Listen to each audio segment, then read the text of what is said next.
The gunshot that shattered the morning calm of Redemption Creek in 1876 marked the beginning of the end for Madeline Zale's old life, though she couldn't have known it at the time.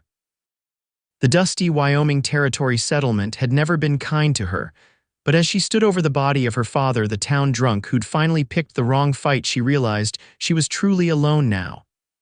"Back away from him, girl," Sheriff Benton growled, his pistol still smoking.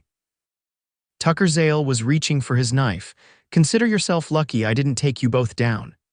Madeline's hands trembled as she pulled her shawl tighter around her shoulders. At 22, she had spent most of her life being Tucker Zale's keeper rather than his daughter. The townsfolk already crossing the street to gawk had never seen her as anything but an extension of his shame.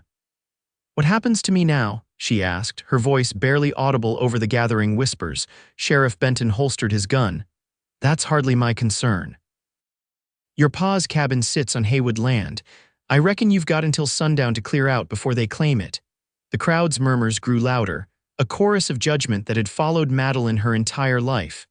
Laughter rippled through the onlookers. "Maybe old Harvey at the saloon will take her in," someone called out. "Got the looks for it, if not the breeding." "Wouldn't touch her with a 10-foot pole," another voice answered. "Bad blood runs deep." Madeline stood straighter, refusing to let them see her cry. Her father's body was carted away, and the crowd dispersed, leaving her alone in the street with nothing but the clothes on her back and a future as empty as the vast Wyoming sky. She had until sundown. 6 hours to decide what remained of her life was worth salvaging. The cabin yielded little: a battered tin of cornmeal, her mother's tarnished silver brush, and a small pouch containing $3.27 that she'd been saving for years. As darkness fell, Madeline took one last look at the only home she'd ever known and walked into the night. For 3 days, she camped in the hills beyond town, rationing her meager supplies and contemplating her options. Redemption Creek offered nothing for her, but the next settlement was 50 miles away, an impossible journey on foot with no provisions. On the 4th morning, as she washed her face in a stream, Madeline made her decision. She would return to town, find work, any work, and save enough to leave this place for good. The stares that greeted her return were cold and familiar.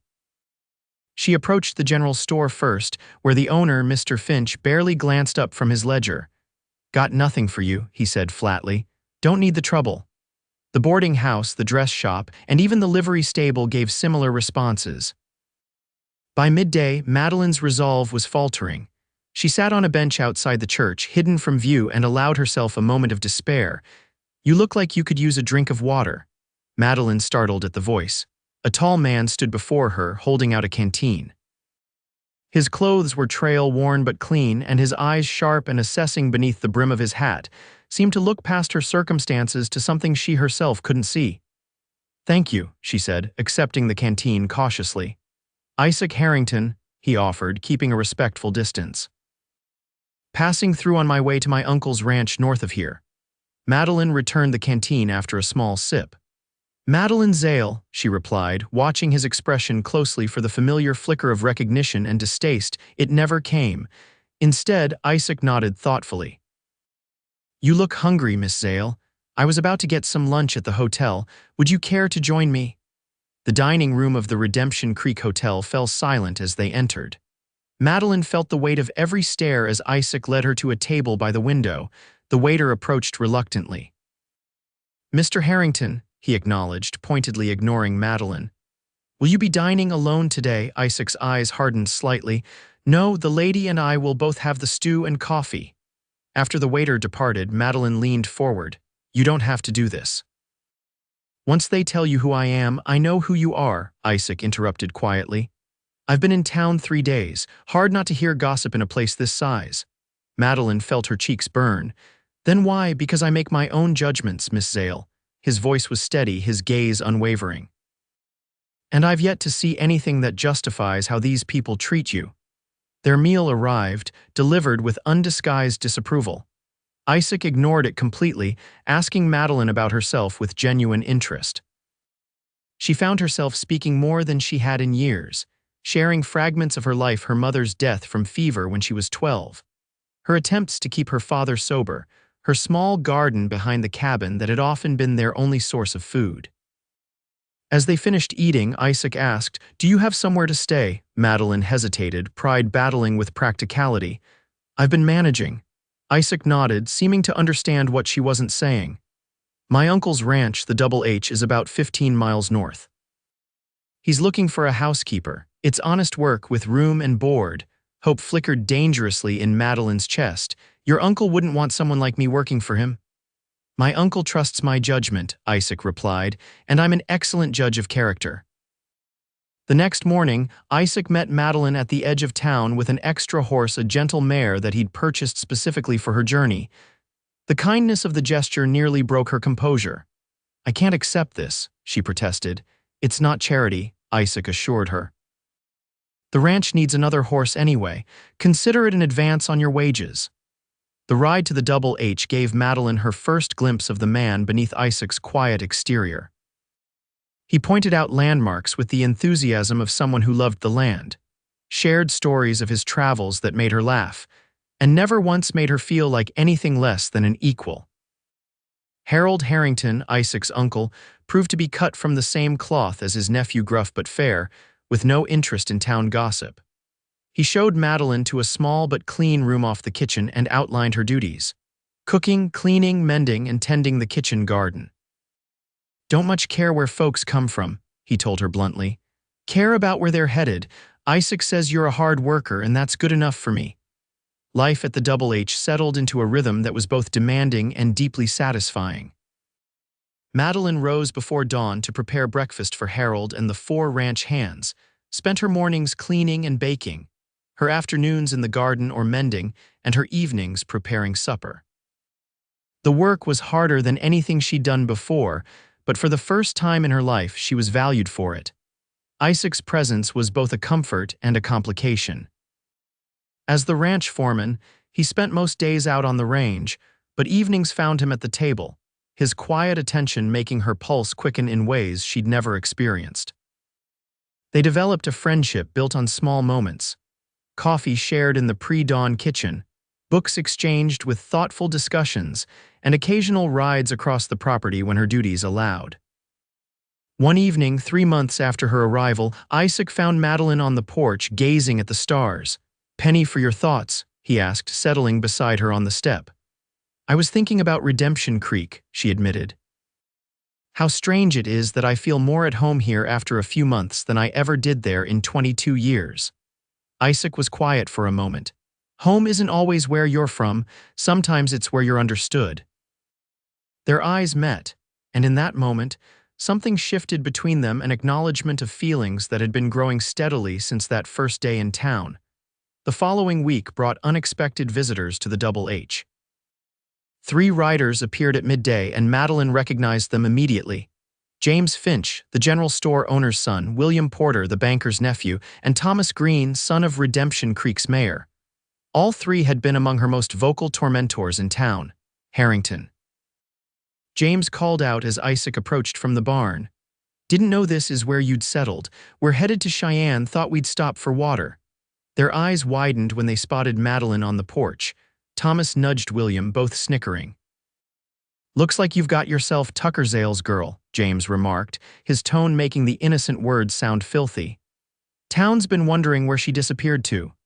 Isaac's posture changed subtly, tension radiating through his tall frame.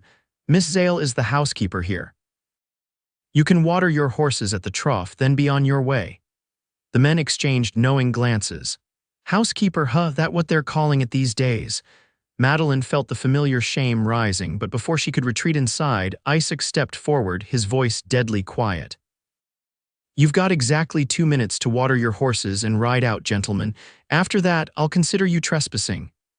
The threat in his tone was unmistakable. The men complied, but as they mounted up, James called back, "When you're done with her, send her back our way. Town's been awful dull without something to talk about." That night, Isaac found Madeline in the kitchen, kneading bread dough with more force than necessary. "I'm sorry about today," he said. "It's nothing I haven't heard before. That doesn't make it right." Isaac moved closer, stopping just short of touching her. "Madeline, look at me. When she raised her eyes to his, the intensity she found there made her breath catch. "You are worth so much more than what those men, what that town tried to make you believe." Before she could respond, he continued, "I have to ride to Carson Valley tomorrow. There's a herd coming up from Texas and Uncle Harold wants me to negotiate the purchase. I'll be gone about 2 weeks." "Oh," she said, trying to mask her disappointment. "When I get back," he said carefully, "I'd like to talk to you about something important." The 2 weeks of Isaac's absence were the longest of Madeline's life. She threw herself into her work with renewed vigor, deep cleaning every corner of the house, baking enough to feed an army, and expanding the kitchen garden significantly. Harold watched her nervous energy with amusement. "You know, girl, that nephew of mine has never looked at anyone the way he looks at you." Madeline blushed furiously. "Mr. Harrington, Harold," he corrected for the 100th time, "and don't bother denying it. I've got eyes in my head, just wanted you to know I approve." "Isaac deserves someone with spine, and you've got that in spades." When Isaac finally returned, the entire ranch seemed to breathe a sigh of relief. The negotiation had been successful, and 20 ranch hands would arrive with 500 head of cattle within the month. The Double H was expanding, and with it, the possibilities for the future. That evening, Isaac asked Madeline to join him for a ride. They traveled to a ridge overlooking the property where the setting sun bathed the landscape in gold. "I've been thinking about this place," Isaac said as they dismounted. "About what it could become with the right investment, the right care." Madeline nodded, sensing he was working towards something important. "Uncle Harold is getting older. He's agreed to let me take over more of the operation." Isaac turned to face her fully. "I want to build something here, Madeline, something that will last." Her heart raced as he took her hands in his. "I know it hasn't been long, but I've never been more certain of anything in my life." His voice was steady, his eyes never leaving hers. "I love you, Madeline Zale. I love your strength, your kindness, your resilience. I want to build this future with you beside me, not as my housekeeper, but as my wife." Tears blurred Madeline's vision. "Isaac, are you sure? You know what people will say, let them talk," he said firmly. "Their opinions mean nothing to me. The only voice I care about is yours. Will you marry me, Madeline?" Her answer was a whispered yes against his lips as she rose on tiptoe to kiss him. They were married 3 weeks later in a small ceremony at the ranch, with Harold standing witness alongside the ranch hands who had come to respect Madeline's quiet strength. That same day, the cattle drive arrived, transforming the Double H into one of the largest operations in the territory. Life as Mrs. Isaac Harrington brought challenges Madeline hadn't anticipated. Though she was now the mistress of a thriving ranch, her past continued to shadow her. When Isaac took her to Redemption Creek to purchase supplies for their expanding household, whispers followed them through town. "Can you imagine? A Harrington marrying Tucker Zale's girl must have bewitched him somehow. Won't last the winter, mark my words." Isaac bristled at each comment, but Madeline squeezed his arm. "They don't matter," she reminded him. "We do." Their first year of marriage brought both prosperity and hardship. The Double H flourished under Isaac's management, but a harsh winter claimed nearly 100 head of cattle. Through it all, Madeline proved herself an equal partner, keeping ledgers with meticulous accuracy, nursing sick animals back to health, and transforming the ranch house into a warm home that reflected their shared vision. By their first anniversary, Madeline was expecting their first child. The news spread quickly, and with it, a shift in the community's perception. Harold's prediction that Isaac's marriage would settle the boy down seemed to legitimize their union in the eyes of neighboring ranchers, if not the townspeople of Redemption Creek. The summer of 1878 brought drought to Wyoming territory, and with it, desperation. Crops withered in the fields, wells ran dry, and smaller ranches began to fail. Isaac worked tirelessly to keep the Double H cattle watered, driving them to distant streams when the ranch's pond levels dropped dangerously low. It was during this crisis that Madeline discovered her true calling. With the ranch hands working around the clock to save the herd, she began baking extra bread each morning, far more than their household needed. When a neighboring rancher's wife came seeking help after their well ran dry, Madeline sent her home with water barrels and fresh bread. Word spread quickly. Within days, families from surrounding properties began appearing at the Double H kitchen door. Madeline never turned anyone away. She set up a long table under the cottonwood trees and served bread, stew, and water to anyone who came. "We can't feed the whole territory," Isaac worried one evening, watching her prepare the next day's dough. Madeline looked up from her work, flour dusting her cheeks. "We're not feeding the territory, we're feeding our neighbors, and we have more than enough." Isaac couldn't argue with her logic. The Double H had been blessed with a deeper well than most, and their grain storage from the previous year's abundant harvest remained substantial. As July stretched into August with no relief in sight, Madeline's table under the cottonwoods became a daily gathering place for struggling families. What surprised Isaac most was who began appearing for meals. Not just the hard-working ranching families they knew, but townspeople from Redemption Creek, including some of the very men who had mocked and scorned Madeline. The first time James Finch appeared, hat in hand, the entire gathering fell silent. He stood awkwardly at the edge of the yard, pride warring visibly with hunger. Madeline approached him calmly. "There's plenty of stew, Mr. Finch, and fresh bread." "I don't need charity," he muttered, not meeting her eyes. "It's not charity," she replied evenly. "It's neighborliness. We all need help sometimes." After that, the trickle of townspeople became a steady stream. William Porter came next, then the Green family. Even Sheriff Benton eventually made an appearance, gruffly explaining that he was just checking on things before accepting a bowl and a seat at the long table.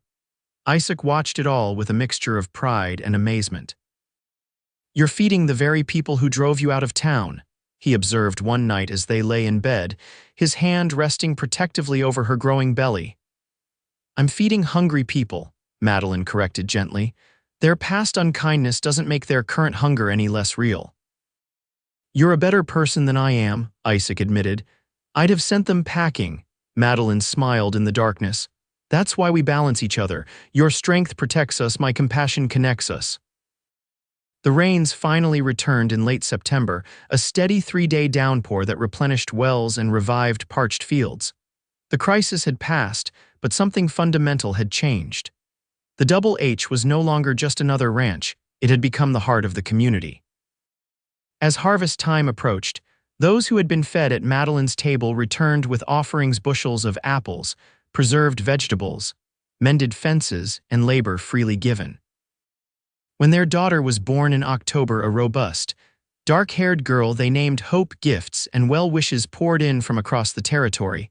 Among them was a finely crafted cradle, delivered personally by James Finch. "My father made this," he explained awkwardly on the porch, unable to meet Madeline's eyes. "Said it was the least we could do after everything." Madeline, holding her newborn daughter, studied the man who had once taken such pleasure in her humiliation. "It's beautiful." "Thank you, James," he nodded, turning to leave, then paused. "Mrs. Harrington, I'm sorry for how we treated you, it wasn't right." The simple apology, offered years too late but sincerely given, marked another turning point. Within months, Madeline and Isaac's Sunday dinners became legendary, open to anyone who wished to attend, regardless of station or history. The long table under the cottonwoods was replaced by an even longer one in the newly built dining hall adjacent to the main house.